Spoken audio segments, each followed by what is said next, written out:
de política. Pelo amor de Deus, política não. Calma. Também não gosto. Detesto ligar a televisão e ver que as pessoas são parciais. Que aquilo que eu estudei na faculdade, porque eu estudei na faculdade de jornalismo e os meus professores me ensinavam que a gente tinha que ser imparcial. A gente apresentava os fatos, né? Hoje em dia a gente já não vê nada disso. A gente nem sabe mais se a gente confia ou não confia. Qual jornal eu sigo? Enfim, a gente fica complicado em relação à política. Mas, gente, o fato é que se a gente não se posicionar, a gente não vai ver mudança nenhuma. Eu não costumo dizer que nada muda se você não mudar. Então é a gente mesmo, tá com a gente. E a política começa na nossa casa. A política começa na nossa relação com os nossos filhos, né? Com aquele jeitinho que a gente gosta de ser tratado pelo professor dos filhos e por isso dá um presentinho no final do ano, um chocolatezinho na Páscoa. Tudo isso é política. O jeitinho que a gente trata quem trabalha com a gente, quem trabalha no nosso condomínio, né? Apesar de saber que política é um assunto delicado, a gente precisa entender o panorama, estar bem informado, buscar sempre fontes sérias e responsáveis. Agora, tem gente que tem muito posicionamento político. Tem gente que causa na internet. Eu hoje recebo um que tem causado na internet, porque ele tem um posicionamento e ele fala sem papas na língua. Eu falei pra ele, eu quero que você conte aqui a importância da gente ter um posicionamento político, mas segura a onda, porque você não tem freio. Ele não tem, gente. É empresário, ativista político, Paulo Cogos, filho dos meus amigos Lígia Cogos e Valdemar Cogos. Paulinho, seja muito bem-vindo. É uma alegria te receber. Senta ali pra gente. Fico muito honrado com o convite. Eu vejo as coisas que você faz na internet e eu falo, gente, como ele é audacioso. Você fala sem freios, sem filtro, sobre aquilo que você acredita, né? Você acha importante que a gente tenha um posicionamento claro em relação à política?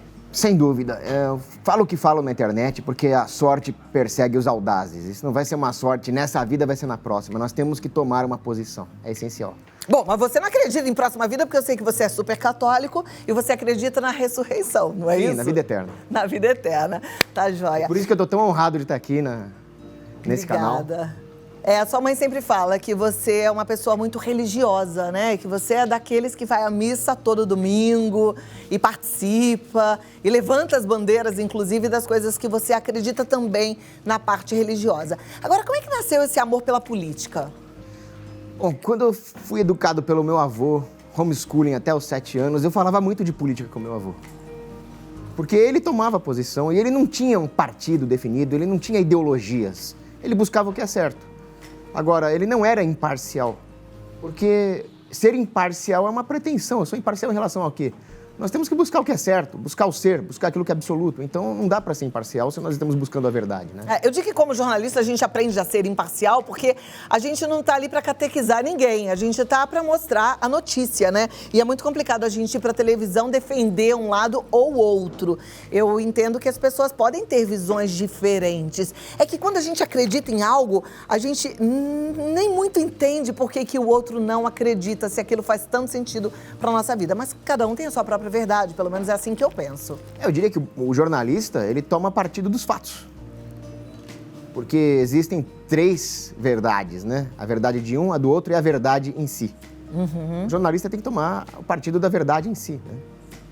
E é difícil quando a gente fala de política, eu vou te ser sincero, o que eu penso é assim, meu Deus, como é que eu posso me envolver, sendo que, no fundo, a gente não sabe qual é o interesse daquele outro, das pessoas. E o ser humano é falho, né? Por isso que eu amo tanto a Deus e a Jesus, porque ali tem perfeição. E na humanidade não há perfeição, a gente sabe disso. Exatamente. Santo Agostinho falava que tem 2 cidades, né? A cidade de Deus e a cidade dos homens. E essa cidade dos homens sempre vai ser imperfeita. As pessoas sempre vão ter interesses. As pessoas sempre vão ter egoísmos. E aí o que nós podemos fazer aqui? Tomar partido da verdade. Agora, é importante tomar um posicionamento político, sim. Porque já diziam os gregos antigos, né? Aquele que não se interessar por política vai ser governado por aqueles que se interessam. E é uma coisa muito perigosa se não houver uma vigilância por parte da sociedade civil organizada. Muitas vezes, ao longo da história, foi a sociedade civil organizada que evitou a tirania dos políticos. Então, houve, por exemplo, marchas nos Estados Unidos e na França, nos anos 60, a favor da vida, a favor da família tradicional, houve isso no Brasil também. E se não houvesse esse movimento por parte das pessoas, quem ia defender os interesses mais legítimos das pessoas? Certamente os políticos com acúmulo de poder têm pouco ou nenhum incentivo para isso.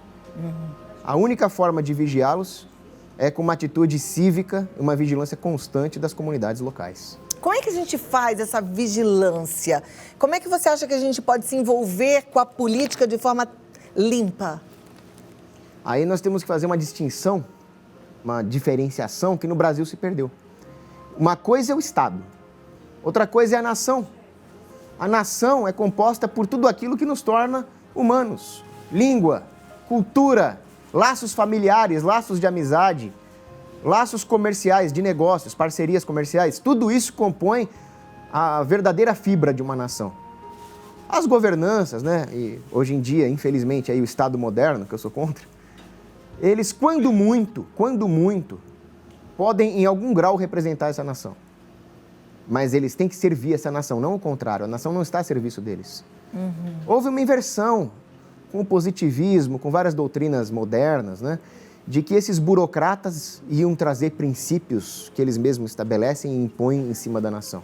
E ao contrário, a nação tem que se construir de baixo para cima. Essa é a única forma de diferenciar política de politicagem. Hoje a gente fala em política e parece uma coisa ruim, né? Ih, política, sujou. Roubalheira, corrupção. Mas não, política para Aristóteles, na Grécia Antiga, era praticamente um sinônimo de ética. E para Aristóteles, a principal virtude ética era a virtude política, porque visava o bem comum. Mas aí vem o modernismo, vem Napoleão e fala que a virtude política é uma contradição em termos. Que não existe espaço para virtude na política. Vem Maquiavel, por exemplo, bem antes de Napoleão, e trata a política como uma estratégia para acumular poderes e bens temporais.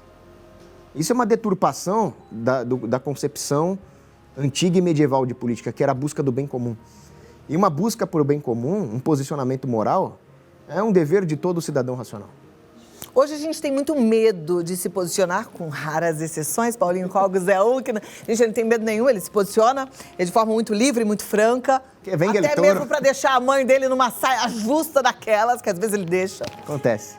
Mas a gente tem medo. Por exemplo, com rede social, eu como uma apresentadora de televisão, tenho que tomar muito cuidado até com o que eu falo que não tem a ver com política, porque as pessoas interpretam como elas querem e elas vêm com força e elas vêm com raiva, né? E eu sempre penso assim, eu quero que o meu caminhar por essa terra não gere raiva, não gere mal-estar, que gere harmonia. Eu quero ser sempre uma pessoa inspiradora. Como é que a gente pode ter uma posição política sem gerar esse mal-estar? É impossível? Eu acho impossível. Porque vamos ver o que aconteceu com os apóstolos.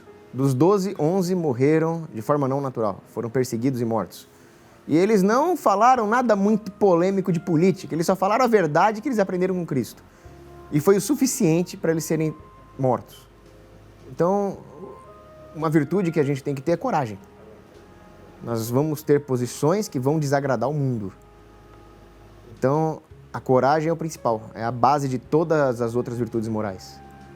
Infelizmente, eu gostaria que acontecesse isso que você falou. Seria muito bom se nós pudéssemos caminhar na terra, expressando as nossas opiniões, e que isso não afetasse negativamente ninguém, e tudo fosse muito harmônico. Aliás, é isso que a Bíblia recomenda, né? Tito capítulo 3, fala, evite essas querelas políticas, essas brigas por causa de legislação. E realmente, buscar a harmonia entre as pessoas é um ideal a ser perseguido. Mas não é possível viver no mundo sem essas brigas, porque elas vão vir até nós. Nós vamos mexer com poderes, nós vamos mexer com o príncipe desse mundo, que é o encardido, né? Então, principalmente coragem, eu diria. Até o que eu falei ainda há pouco, me lembrei de um outro versículo da Bíblia que fala que Deus vomita ao morno, né? Ele gosta de pessoas quentes, né? Ou frias, mas assim, morno não. E a gente precisa ser sal ou luz, quer dizer, a gente não pode ser chuchu, realmente a gente não consegue agradar a todos, a gente precisa se posicionar, né? Mesmo que seja delicado, não sei, cada um encontrar um caminho para esse posicionamento. Agora, a minha pergunta para você é, você acredita num Brasil melhor? Eu acredito. Isso eu acredito. Eu sou pessimista. Eu não sou nenhum otimista, não.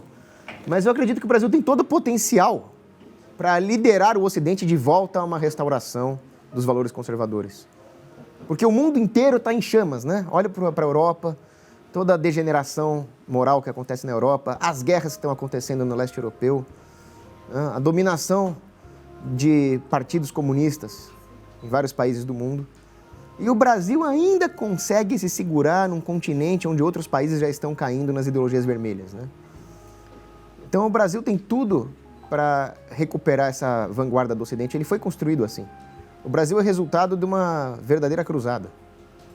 O Brasil é resultado de uma civilização que conseguiu harmonizar índios, negros e portugueses dentro de um mesmo ideal, que era a cruz de Cristo.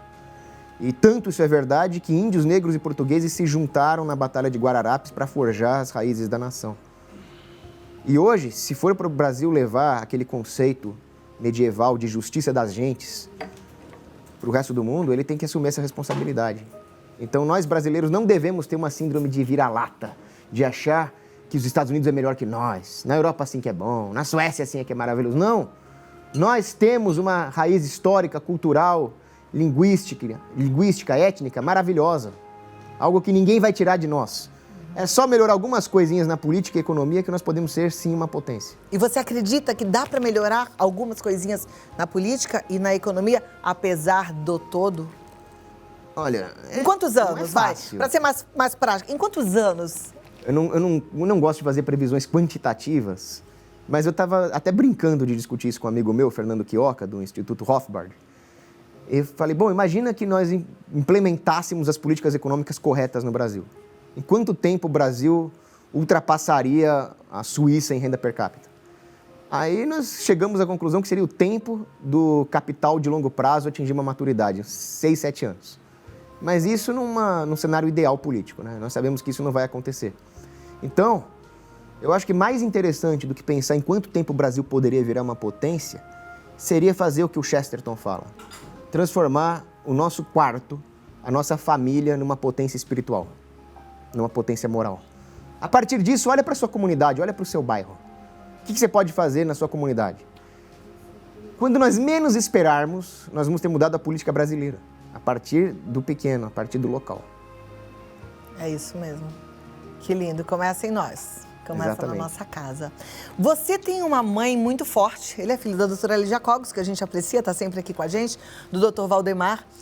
E você tem essa personalidade muito forte. Você consegue ser um ponto de transformação? Ou vocês pensam todos muito da mesma forma? Não, é engraçado Isso que... é curiosidade. Eu nunca faço fofoca, né? Isso parece aquelas perguntas de programa de celebridades, mas eu fiquei curiosa. É que como eu, meu pai e minha mãe temos praticamente os mesmos valores, né? Queremos as mesmas coisas e rejeitamos as mesmas coisas no geral, então há mais concordância do que discordância. Que bom. Agora, em coisas muito específicas, alguma coisa muito específica de política econômica, eu ensino para minha mãe, né? É, eu imagino. Austríaca de economia, eu gosto muito de conversar isso com ele. Você lê muito, você tem muita cultura política, muita bagagem, né? Eu vejo às vezes umas lives suas com mundos de livros, eu fico pensando, será que ele já leu tudo aquilo? Não, tô lendo. Maravilha. Estamos sempre aprendendo, né?